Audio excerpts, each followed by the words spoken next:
distrito sang Lapuz, pulo ka mga balay, gintupok sang kalayo. Si John Sala nakatutok.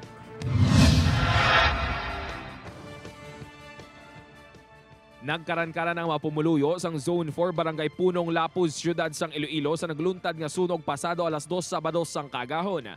Bangod kalabanan sa mga balayang human sa light materials. Wala pa sang napulo ka minuto og bandasig nagdako kag naglapta ang sunog.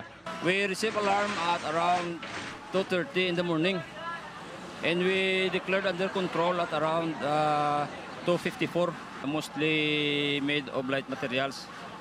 At saka dito sa loob-looban pa kasi hindi natin ma-penetrate kagad. Yung passage natin medyo nahirapan yung fire truck natin na pumasok. Ginatudlo sang BFP nga naghalin ng kalayo sa balay na Ulysses Paclibar. Ang inamas bang sa akong tiyo, pakaisa ko. Iwalong ko balo kay duwa sila sa buong ito, under servition sila nga duwa sa post. Sir, wala ka mo may nabatian na gusto nga naglupok o kung... Wala kay ito kuya sa akong sawa balay sa sulod.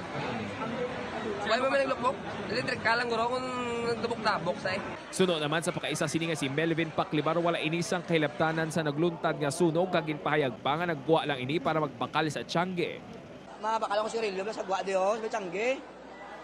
Pagbalik ko, amo na to natabo din, gulpi lang kalayo, nagdako na.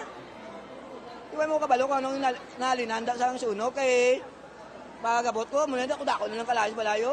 Sa datos sang BFA, pulo ka mga balay ang natupok sang sunog ang pinag-iyahan na Ulysses Paclibar, Maria Luisa Paclibar, Mario Nonato, Elsa Perez, Vivian Asong, Perla Arceo, Melvin Paclibar, Melchor Paclibar, Melissa Saiton, kag Joey Fuentes. Samtang partially damaged naman ang mga puluyan na Iriberto Agudayaw kag Helen Malones.